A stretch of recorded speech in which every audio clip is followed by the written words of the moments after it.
Hello, everybody. Thank you for joining us. We're going to just wait a couple minutes while people filter in through the waiting room.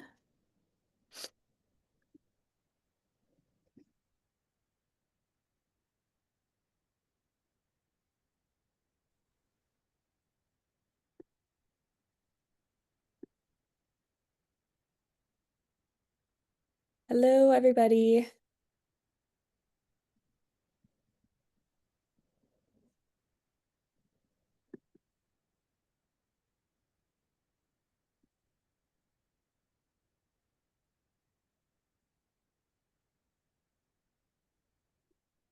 All right, as people continue to filter in through the waiting room, I'm just going to get started with a little introduction. Thank you, first of all, for joining us for our May edition of our Oregon Beaches Forever webinar series. I'm really excited to be welcoming Dr. Felicia Olmeta Schult. But first, I'm just going to tell you a little bit about Surfrider and our Oregon Beaches Forever campaign, and then I'll pass it over to my colleagues. So my name is Kaya Hazard. I'm Surfrider's Oregon Regional Manager. And Surfrider is a nonprofit group working in coastal states nationwide.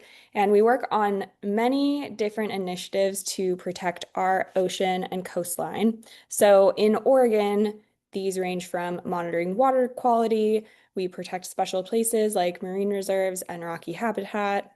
We fight against plastic pollution through beach cleanups and through progressive policy. And we make sure that Oregon's public beach remains accessible for all. So, to that end, Surfrider has teamed up with Oregon Shores to launch it's not really new at this point, but our newish campaign, Oregon Beaches Forever. So, as many of you know, Oregon's beaches are threatened by the coastal squeeze, as we call it, between coastal development and the armoring built to protect it on one side, and on the other side by sea level rise, climate change, and intensifying storms. So, through this new campaign, we will be taking a more holistic approach to protecting our beaches. We will, of course, be continuing to oppose shoreline armoring along our coasts, as we know the harmful effect it has on our public beaches, but we will also be advocating at the local level for climate adaptation and improved shoreline management, such as through the current update to the Clatsop Comprehensive Plan. We'll be working to implement nature-based solution model projects and policies that promote beach preservation and climate adaptation. And we'll be working with both Oregon State Parks and DLCD, which are the agencies that manage the shoreline, on their rulemaking processes to update and improve existing regulations for shoreline armoring permitting and access to and along the shoreline. So, if you would like to learn more about this campaign and stay up to date with upcoming educational events like this one, which I'll mention a little bit more at the end, you can find more information on both Surfrider or Oregon Shores websites, and I'll drop those links into the chat shortly. And I'll also ask that if folks have questions, please drop those in either the chat or the Q&A box, and we will get to those at the end. So with that, I will turn it over to Mandy at Oregon Shores. Thanks, Kaya. Hi, everyone. My name is Mandy. I am the new Coastal Conservation Manager with Oregon Shores. For anyone who isn't familiar, Oregon Shores is a nonprofit. We focus on ocean, coasts, and estuaries here in the state of Oregon. Our vision is a resilient Oregon coast where people and nature thrive together, and we do this through educating and empowering people to protect coastal ecosystems and coastal communities. We do this through two kind of main avenues. We do a lot of education and outreach, as well as policy advocacy. We manage a few networks of volunteers. We're probably most well known for our Coast Watch program, where people adopt a mile of the coast to monitor and to steward. But we also have our land use scouts, and they're a group that monitor local policy and land use decisions all up and down the coast. If either of these volunteer opportunities interest you, you could check out our website or shoot us an email. Our other work in the policy advocacy realm includes working to influence policy decisions, mainly at the state and local level, which could look like submitting public comments, testifying for or against a rule or bill. We're currently working to pass two bills through the legislature right now, a rocky habitat bill, as well as an eelgrass meadow bill, both of which would protect places that are vital to flora and fauna, and also would help to increase the resiliency of the Oregon coast and its communities. So with that, I will introduce our speaker, Felicia, who we're so lucky to hear from tonight. Felicia is Assistant Professor of Practice at the Oregon Sea Grant Extension's Coastal Hazard Specialist. She works with community partners to increase the resilience of Oregon coastal communities to the impacts of climate change as well as coastal hazards. She also created the Oregon Coastal Hazards Ready Library and Mapper. So I will let Felicia take it away.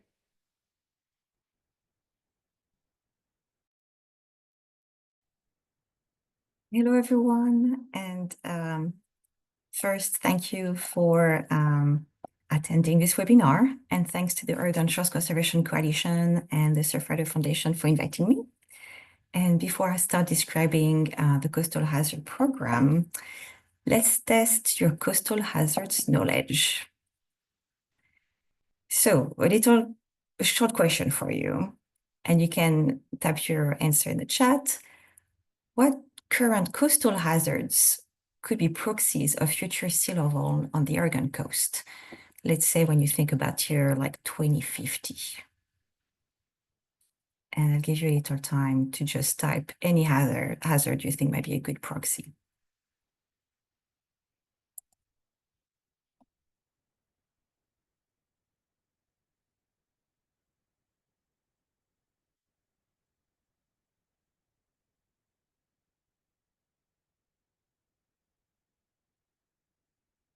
And don't be shy, you can just type one word. You don't have to justify anything.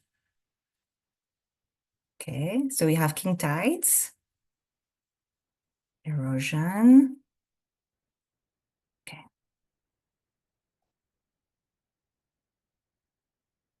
Okay, thank you for the two brave souls for like typing in the chat. Steep cliff. So I'm going to tell you what I think what they could be. So one that was not mentioned is distant tsunamis, actually. So one potential proxy for future sea level rise could be distant tsunamis, and these are triggered by underwater earthquakes along the Pacific Rim, in the Pacific Ocean.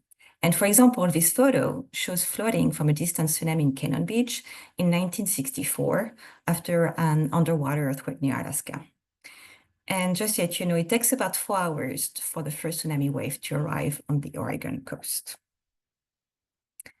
Another example is like you can see on the photo on the right, it shows the rise in sea level in a Depot Bay harbor this time from the distant tsunami caused by an underwater earthquake at the Cascadia subduction zone near Japan in 2011. And the repeated surges of water destroyed the first of 5 docks closest to the mouth of the bay, and large timbers and other debris damaged the boat and docks.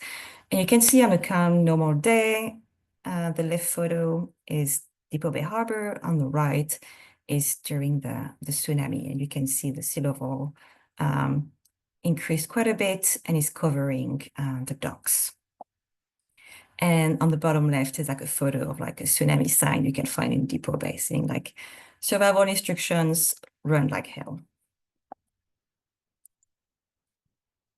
And for example, to make kind of my point why I asked you this question and why this proxy, here we have another example is Lincoln City. So here on this slide, it compares two maps. On the left, you have the area in pink that represent coastal flooding risk from sea level rise in the next 30 to 50 years in Lincoln City. And on the right, the area in orange and yellow represents tsunami evacuation zones. So orange for distant tsunami, yellow for local tsunamis. And you can notice that coastal flooding in those two maps almost cover the same area, about the same one.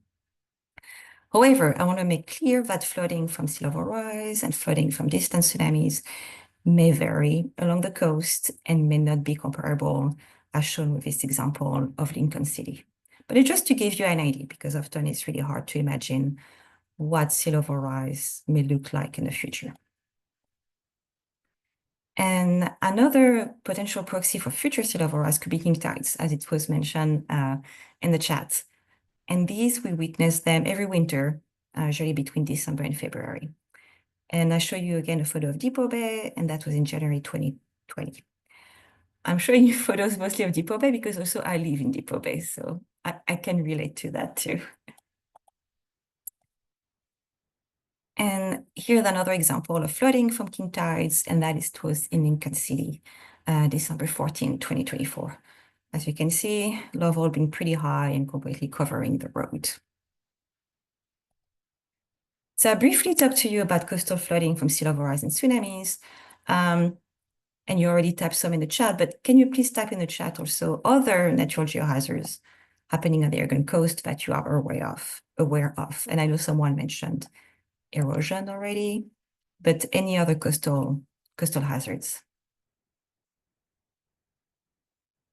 Earthquakes, yeah, flooding, landslides, yes. That's a good list. We could continue with that.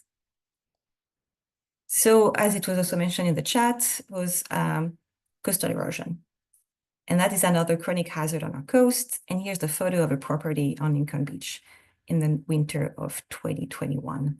Oh yeah, and someone mentioned proxy, asking to define proxy. Proxy is basically like, what do you think could be kind of like a substitute, or what could be comparable with, to give us an idea of what, in the future sea level rise may look like. We can say, oh, it might be comparable to flooding from king tides. That's why defined by proxy, something we can compare to in some ways. And so yeah, coastal erosion, like you can see here, has been usually you can see the effect mostly of coastal erosion during the winter with like storm surge and king tides, and in this way it's been eroding away some of the cliffs. And as also mentioned in the chat, actually, by Kaya, another example of coastal erosion can be sinkholes. And this photo is an example of like two sinkholes at Cape Kiwanda in Pacific City. And these appeared in January and May 2023. And one, I think, is about 20 feet across and 50 feet deep. And the other is about 10 feet across and about 30 feet deep.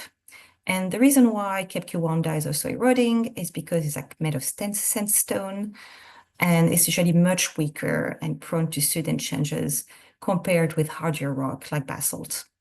And the sinkholes were likely formed by runoff water pooling and eroding the rock underneath the sand and creating a void. And I think also there is a large cave system under that part of the cape that would eventually fail due to water erosion. Also mentioned in the chat was landslides.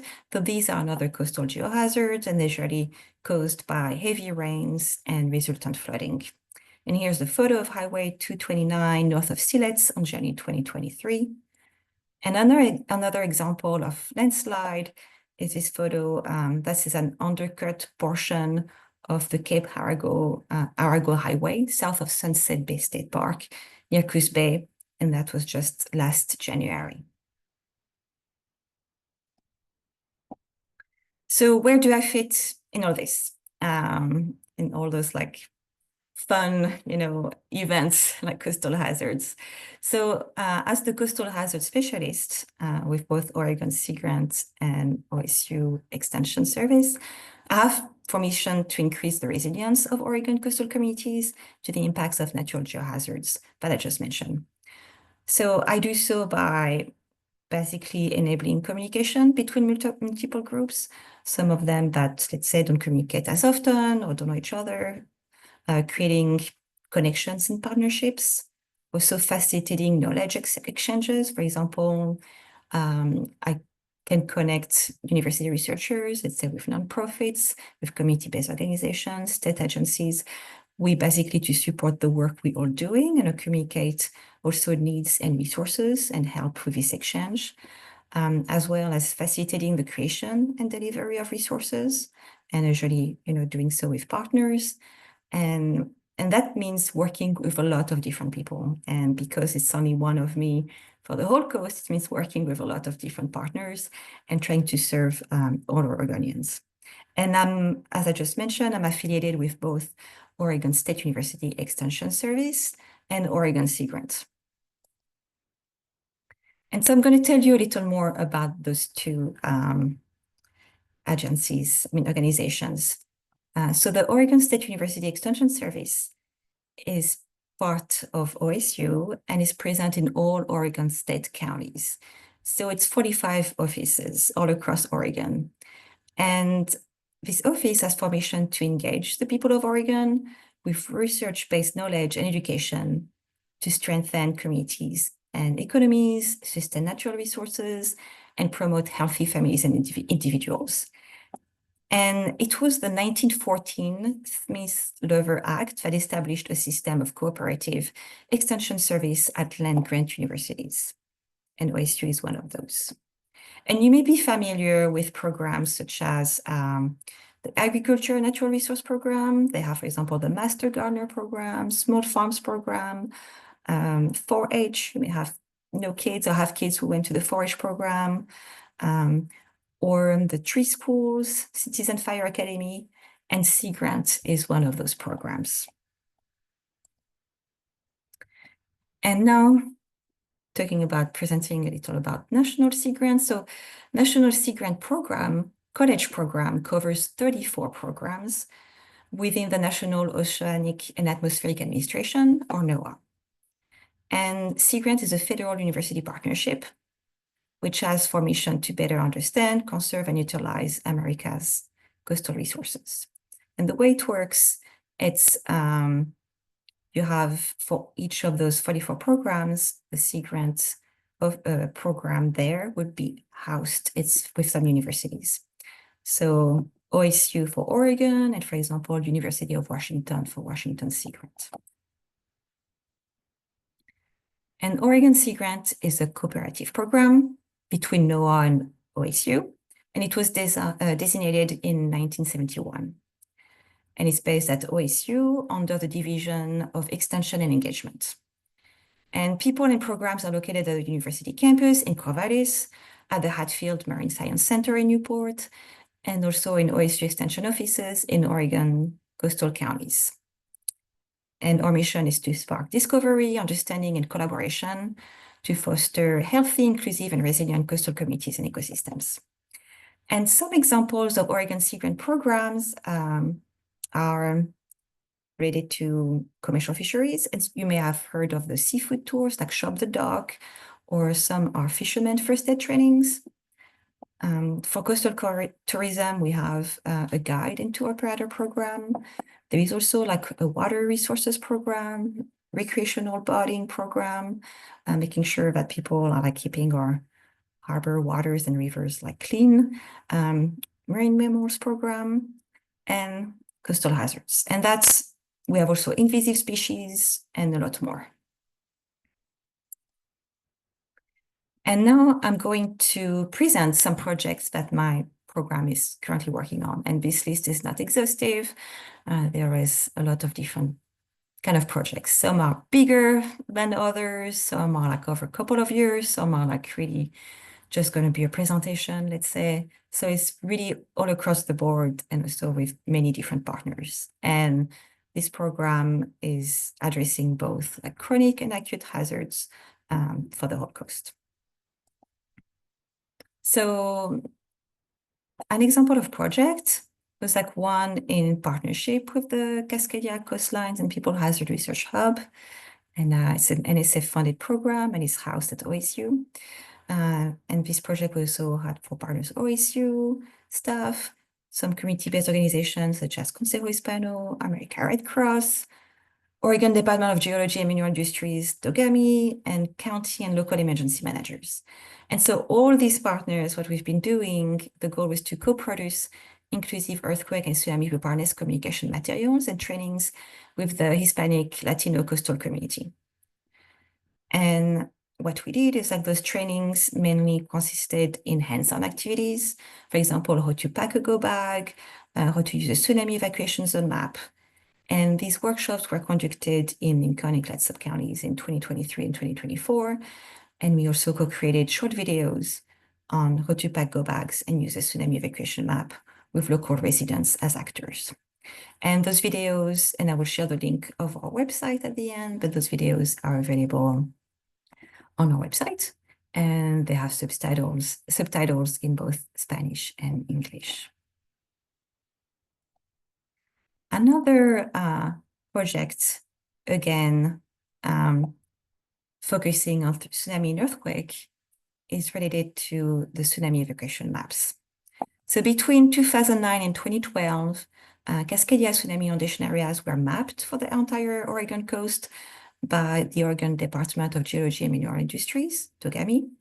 And this work led to the adoption of 2 evacuation zones, reflecting both maximum considered distance and local tsunami inundation scenarios. And you're probably familiar with those maps. And information about the evacuation maps have been distributed widely on the Oregon coast through print, web access, and a lot of outreach. However, much work remains to maintain and improve public awareness of the hazard, especially to the millions of visitors that we create on the coast. And so, for example, in the event of an earthquake, people must know 3 key pieces of information. If they are in if they are in the tsunami zone, where is the nearest high ground, and that they must begin the evacuation immediately. And it's really hard to share this knowledge, with everyone on the coast and people, especially visiting the coast from, even in-state, out of state, or even other countries. And so one way to quickly share this knowledge to overnight visitors was the idea to provide an evacuation map customized to the location where they would be staying. And so it was a partnership between Dogami and Oregon Sea Grant, and Dogami can now quickly generate custom evacuation map, like you can see on this slide as an example, for any location in the tsunami zone. And also recently, anyone like you and I can generate their own map by going to oregontsunami.org. And there you can have access to a website viewer and create your own map. But for example, what this map will show you, and also this viewer can show you, is you enter any address. And here's like, let's say this little star on the slide, and it will tell you automatically what is the fastest route to go to high ground. And then on the right, it will tell you the distance you'll have to cover, if you will have to run, walk, or jog, and how much time you have. And it takes into consideration that about 10 minutes between, the shaking and then to evacuate the building. And so Dogami and Oregon Sea Grant are partnering to share this resource to the hospitality industry. However, the challenge right now is our limited capacity at the moment. And there is also a lack of information on how prepared and resilient the hospitality industry is to natural coastal hazards, such as erosion, flooding, and other hazards. So, and what trainings and resources this industry would like to receive, and from whom, and for whom. For example, training information for staff and or guests. And I have created and distributed a short survey to assess the hospitality industry needs, and I hope to conduct some focus groups this fall or winter. And to encourage visitors and residents to explore the Oregon coast and practice some tsunami evacuation routes in a fun way, Oregon Sea Grant coordinates the creation of quests for the Oregon Coast Quest book. So maybe some of you are familiar with this book. And what are quests? So these are fun, self-guided, free choice learning adventures that use clues and hints to encourage participants to discover parks, trails, and other outdoor spaces. and, for example, your tsunami evacuation routes, and try to practice it. And it will encourage anyone doing those quests to explore the spaces in new ways and at their own pace. And at the end of each interpretive quest, participants will find a hidden box containing a logbook to sign and a hand-carved stamp to mark their accomplishments. And we just have like a new edition that came out. And I think the book costs about $12, and you can find them in bookstores. And so we have 29 quests in 6 counties. 6 of them are self-guided tsunami quests. And for example, for Lincoln County, we have 3 tsunami quests, 2 from the Hatfield Marine Science Center and 1 in development in Lincoln City. Another project about tsunami and earthquake, and you're going to be like, yeah, again, tsunami and earthquake, but yeah, it's been a main concern, but I'll mention other projects about also chronic hazards. But this project called Distant Immersive Virtual Education is like Distant Immersive Virtual Experience for Ocean Literacy, so DIVE4OL, was a project that the aim was to create a coastal hazard preparedness app. And it involved 13 youth, 13 teens, and over the course of 10 weeks, those teens met virtually and learned leadership and public speaking skills. And also created short lessons about disaster basics, community, and individual preparedness. And teens then worked together to create a visual production approach and write scripts to bring the facts I shared with them to life with a filming retreat. And during this retreat, they did some different activities. One was to do a tsunami structure building activity, and they tested the structures against generated tsunami waves at the OSU Wave Lab. They practiced evacuating at the vertical evacuation structure at Hatfield Marine Science Center. And they also collected soil core samples in a subsided marshy field. And here in Newport. And what they did by having those core, they extracted sand deposited by the 1700s tsunami. And they used different camera equipment to collect footage for the virtual reality app, and they also recorded themselves as holograms. The webpage about this project will be created soon, and the app is already available if you want to use it on their phone, and I will share the information with here the team. So I can give you the name of the app if you want to install it on your phone and use it. But like I mentioned, I do not work only on like tsunami and earthquake. It's also like trying to find solutions to chronic hazards such as erosion. So I'm currently leading a work group, which has for goal to create a Pacific Northwest erosion control planning guide for coastal residents. And I'm excited that this summer we'll have an intern to help draft part 1 of this guide, and it will be focusing on beaches and dunes. And part 2 of the guide will be focusing on riverine and estuarine habitats. And the guide will be usable by homeowners, renters, anyone with property on the coast. So really easy to use and to understand, but it can be also used by professionals, let's say consultants and landscapers, because such a resource doesn't really exist at the time. And members of our work group represent federal and state agencies, nonprofit organizations, local governments, universities, OSU Extension, Oregon Sea Grant, and Washington Sea Grant, and other partners both in Oregon and Washington. So we're excited to have this product, pretty soon. And another project that we're working on with OSU is also related to coastal flooding and effect of erosion also on the coast, but also in estuaries. And so far it's like ongoing work, so I don't have any specific tools or resources to share with you yet. And talking about resources, I'm just going to share with you a couple of resources on coastal hazards we have here at Oregon Sea Grant. So I suggest you to visit our Oregon Sea Grant Coastal Hazard webpage. And I have here a QR code, but also it's pretty easy if you just go on Google and type Oregon Sea Grant Coastal Hazards, you will find pretty easy our website. And most of the resources or projects I mentioned to you are going to be found there. And feel free also to just email me if you have any questions about any of the projects I mentioned to you, or if you have any idea for new projects as well. And what you can find on our webpage also is from there, you can access the Oregon Coastal Hazards 3D Library and Mapper story map. So for short is OCR Mapper that we call it. And you will find there resources and case studies on approaches to acute and chronic coastal hazards on the Oregon coast.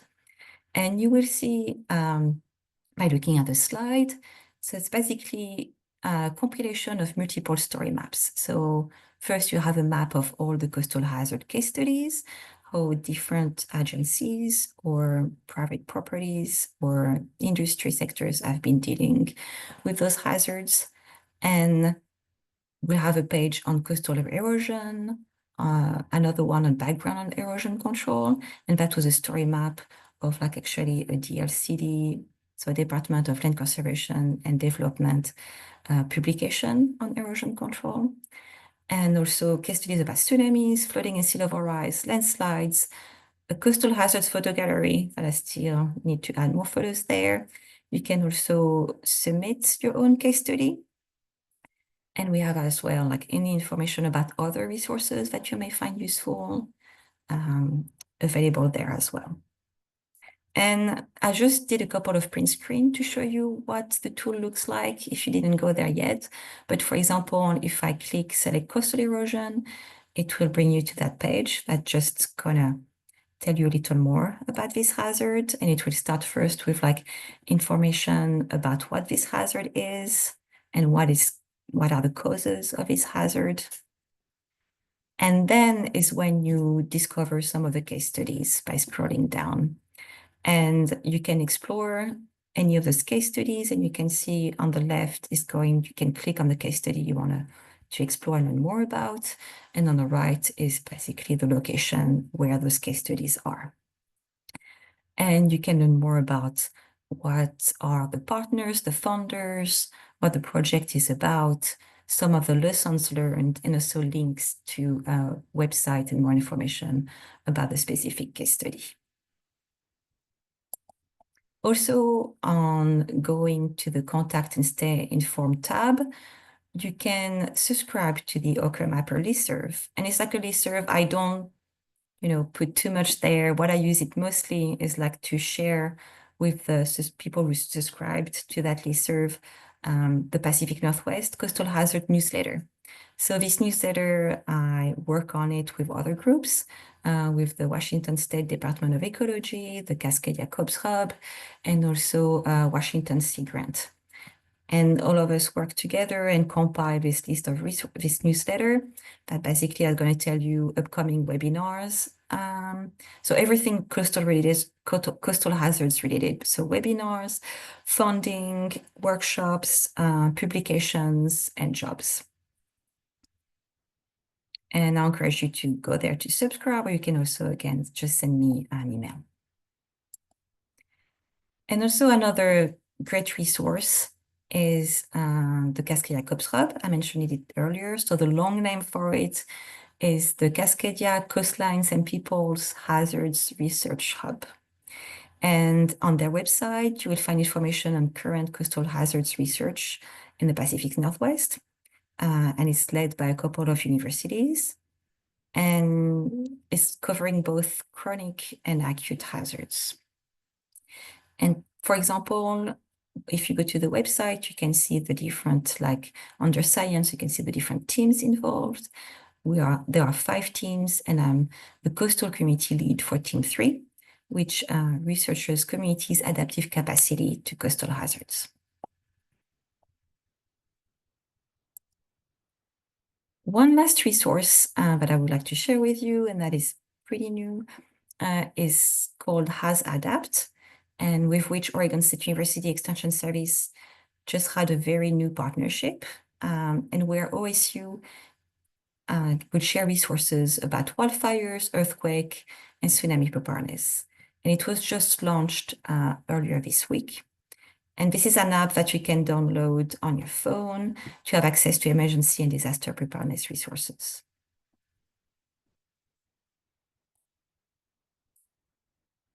And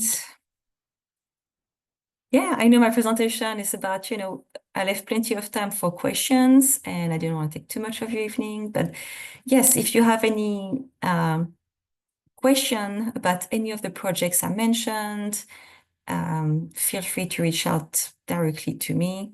I'm happy to answer any of your questions, to create also any new partnerships. But yeah, like I mentioned earlier, I do a little of anything, everything. So even if it's just you need me to give like a talk for like some organizations, your HOA group, yeah, anyone is welcome to reach out to me and ask me anything. But yeah, thank you.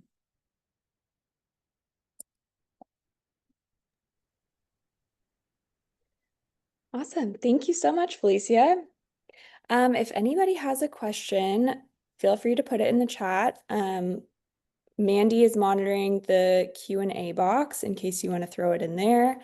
Or if you would like to ask your question live, Mandy, just raise your hand and Mandy will unmute you and you can ask it.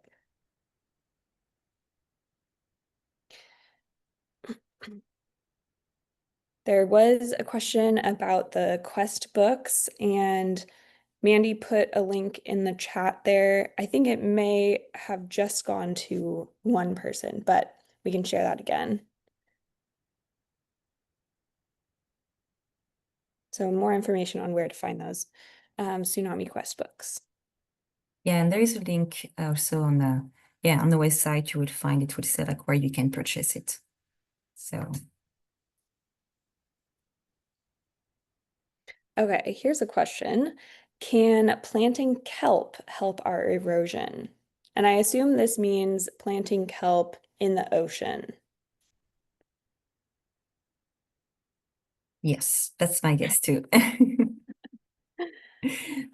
So that's something that I read a little about it, but again, I'm not an expert by no means, but I've heard that yes, it could help with wave action and by, reducing a little of the wave action in some areas. But after, as you know, like kelp doesn't grow easily, I mean, anywhere, but they have some projects that definitely are doing a lot of research on kelp and I cannot spell out the acronym for you, but one is ORCA, and they are based out of Warford, and I know they do some research on kelp and also sea urchin over there. But no, that's a great question, and I think there is some research about that, but I'm going to stop there because I don't know enough about it. I'll also plug ORCA, which is the Oregon Kelp Alliance. They put out a big report just a few months ago. I'll see if I can hunt down the link for that and share it in the chat as well. Here's a question from Rhiannon. Do you find it easier to work with people on how to prepare for chronic or acute hazards? That's a good question. Thank you, Rhiannon. So it's tough because, for example, what we've been trying to do at some prepare fair. So usually I have a table with an exhibit at prepare fair. And in the past, what we've been trying to do is having a flip chart and a little sticker dot exercise where we're asking people what hazard are concerning you the most, which one do you want to learn more about? And the hazards that come, to the top are usually, and we put all of them, acute and chronic, including wildfires. And the one that people are most concerned about are usually tsunamis here on the coast and wildfires. Landslide and erosion and flooding, not as much. Maybe flooding will come, third. Landslides last. And when we did this kind of like survey as well with the hospitality industry, same thing. as you probably know, a lot of like hotels are found in areas with like flooding, erosion, but the main concern so far has been tsunami and also flooding for chronic. So in terms of interest, I would say people have been more interested about tsunami and earthquake. So it's been a little harder to share information about the chronic hazards, but also I'll be honest with you, we have a lot more resources and information about tsunami and earthquake. And I'm trying to develop with partners more resources on, for example, how to get prepared for flooding, and also erosion. What can you know more about erosion and what could you do? And these resources, we're trying to develop a little more about that, and also try maybe to, the idea is maybe to give more presentations or do a little more outreach a little before winter, because it's when you will see erosion the most, you have the king tides, you have more flooding. So that would be interesting to do a little more of that. But also recently I've been doing some presentation to specific groups in Lincoln City, and there was like a strong interest in flooding, how to be better prepared toward coastal flooding. So I think also it depends where the community is located, what are some of the main concerns, because in some areas flooding is going to be a main concern versus erosion. But across the board, tsunami and earthquake has been the top one. So, and I think also for things like erosion and flooding, maybe sometimes it's a bit little harder for people to engage because there is maybe this sense that there is not much that could be done, but also these are coming year after year. So maybe it becomes kind of like the new normal in a way, but I cannot guarantee that. So that's my take on that. But both, it's really hard. People are usually receptive in information, but after what is the hardest, and I would say for both chronic or acute hazards, is to take action and change behavior. And that is the next step, and it's pretty hard.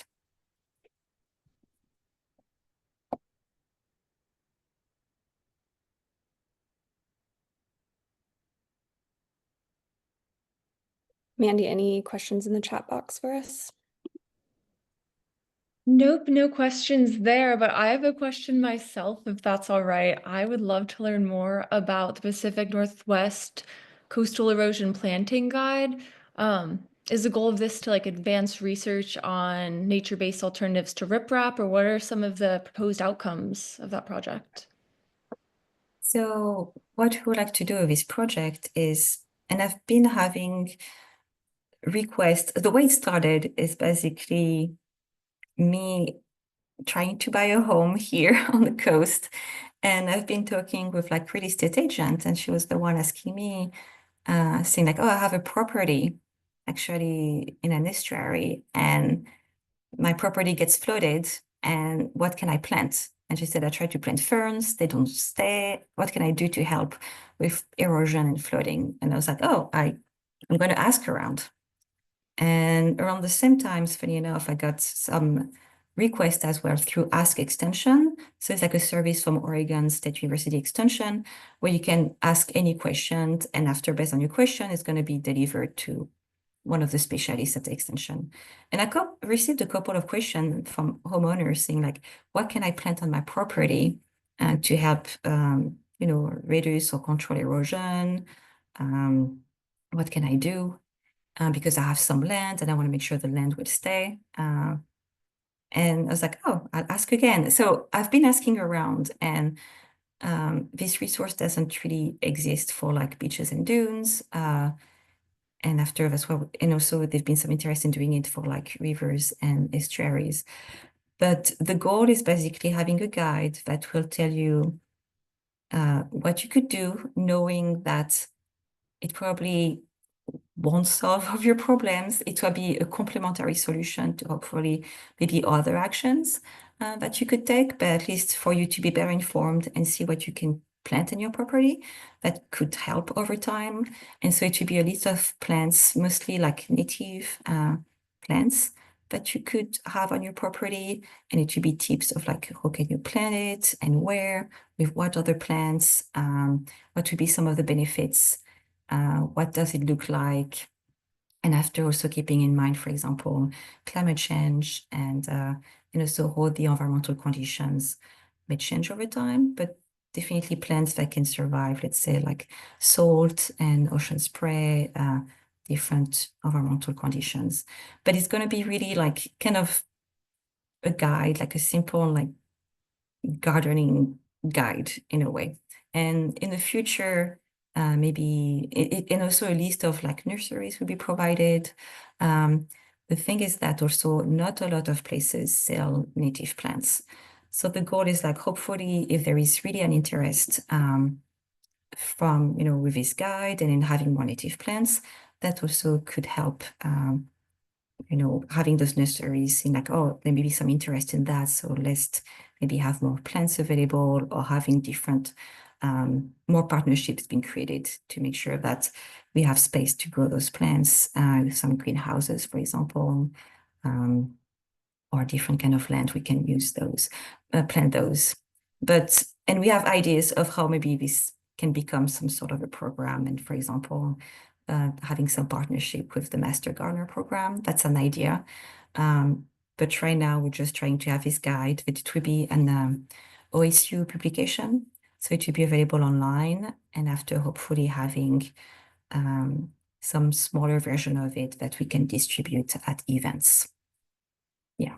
And I'm not an expert in plants. So we have experts in the work group who know all about plants because that's not me. Awesome. Thanks. That answers my question. I'm no plant expert either, but I do look forward to seeing the guide. Thanks. Yes, Salah.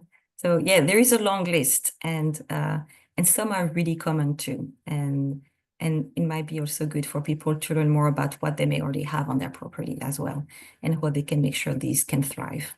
So there are different ways to tackle the problem or like, yeah, having those plants. And I love plants, so I'd be happy to learn more about that too.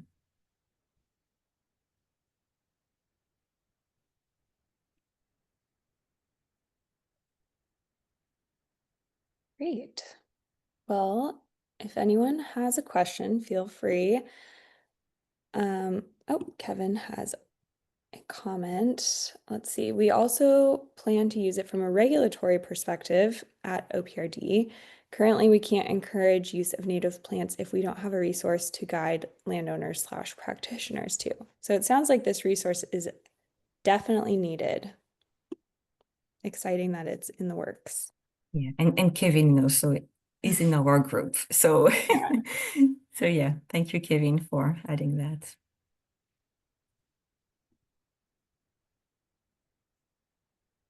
And then someone is saying, I would think that any of the Coastal Native Plant Society of Oregon chapters would be a good resource. Here in Curry County, there is much interest in native plants, a native plant nursery annual native plant gardens tour in its third year, and Coos County is active too. I totally agree. And I know that in Curry County, the OSU Extension Office just opened their new greenhouse there. So it's pretty exciting. But yeah, no, I completely agree. And this resource will be for anyone along the coast. And I'm always looking for like new partners. So if you're interested in learning more, even being involved in some ways, just reach out to me because once the guide will be ready, I'll be happy to go from all along the coast to talk more about the guide.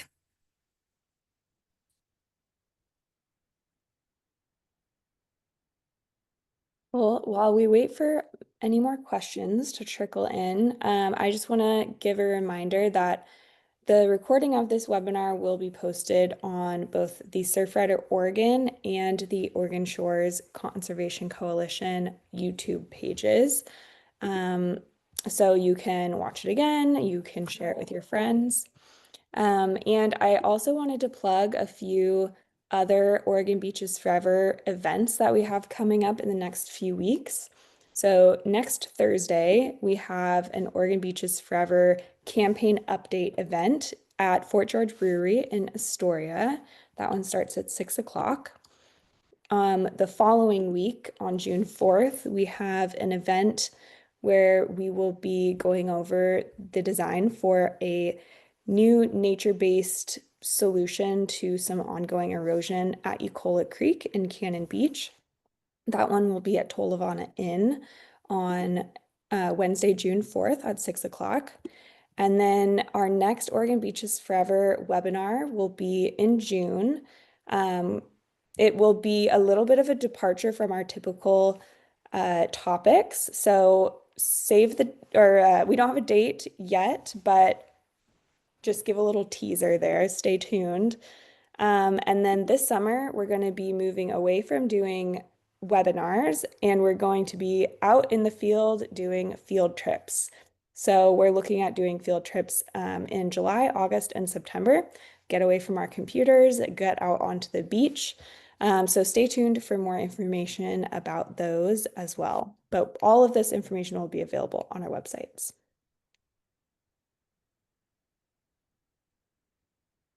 And comment in here that public libraries are a good place to talk about the erosion guide once it's ready.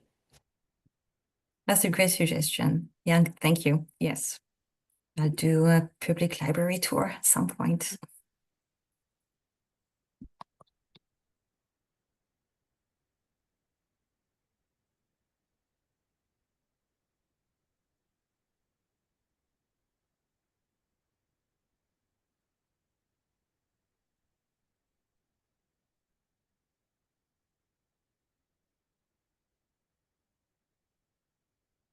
All right. Well, if we don't have any last questions, speak now, forever hold your peace. I think we will get wrapped up. So thank you Yeah, again, Felicia, for joining us and giving this great talk. If you want to get in touch with Mandy or I, this is our contact information, and you can scan that QR code.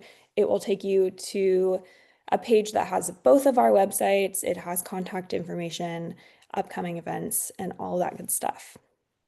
So thank you, everyone, for joining us. thank you. Thanks all. Thanks, Felicia.